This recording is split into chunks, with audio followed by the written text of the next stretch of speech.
Hi, my name's Roy Wheeler. I came to King's in 1990, which means that I've been here for 31 years now. My main subject is English, although I've done an awful lot of sports since I've been here as well. I've been running the first 11 for a long time. I always had a football team, and also for about 25 years I took a cricket team as well. So heavily involved in the sport as well as the English.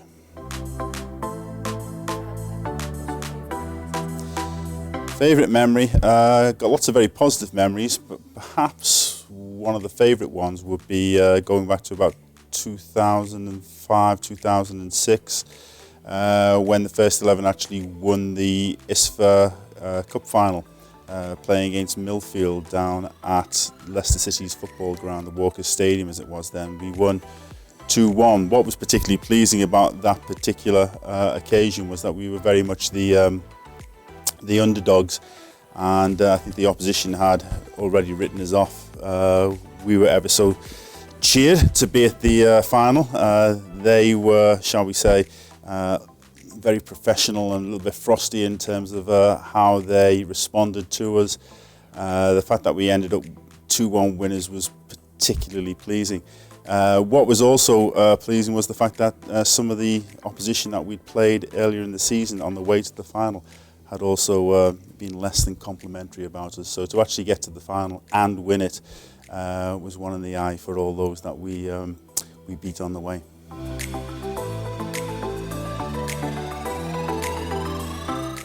Why did I become a teacher? Probably because of the influence of individuals when I was in the sixth form. I think that I'd gone through school, and up to A level we'd had some rather fuddy-duddy, rather stuffy teachers, perhaps how some people see me now.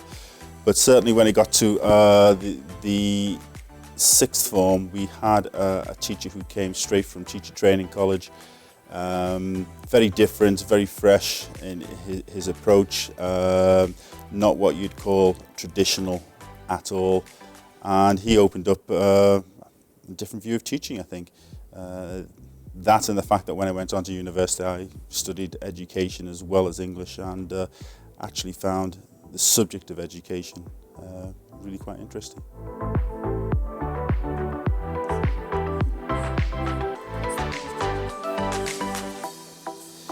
Biggest challenge? It's always challenges. I think one of the big challenges, I suppose, was when the school turned co-ed.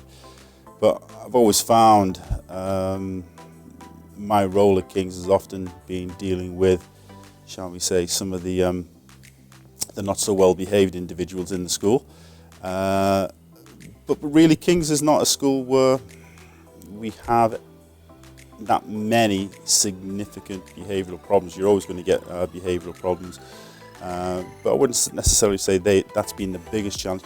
Perhaps the biggest challenge has always been the demands which the children place on you in terms of what they demand of you academically. And certainly some of the pupils that I've taught over the years, you look at one or two and you think, wow, they're streets above where I ever was at that age. And what you have to do then to actually push the limits that they can go to in terms of the academic work that you give them. I think that's always been a challenge, always staying on top of your work, really.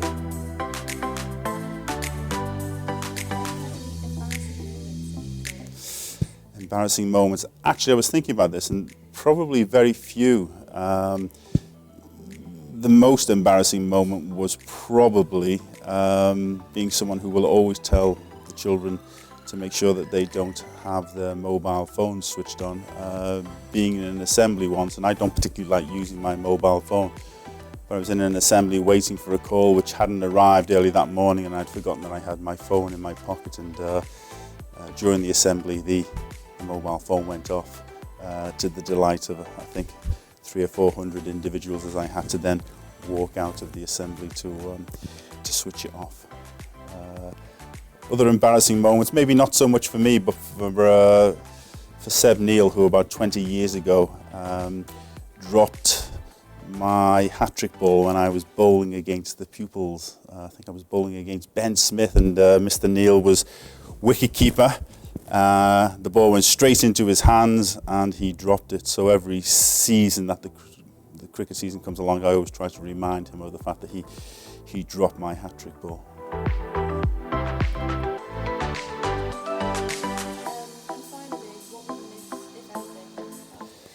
What will I miss, if anything, about teaching? In terms of King's, I think that I will miss the sense of how polite the vast majority of the pupils are. It's always nice when at the end of a lesson the children are going out and they will thank you for the lesson. Sometimes on occasion they've even applauded at the end of a lesson when they've been entertained in a different way, shall we say. So yeah, I think the children and the fact that actually they are by and large children who value what you're doing for them and enjoy the educational experience which we offer at King's. So the pupils and of course the staff that I've worked with for so many years as well.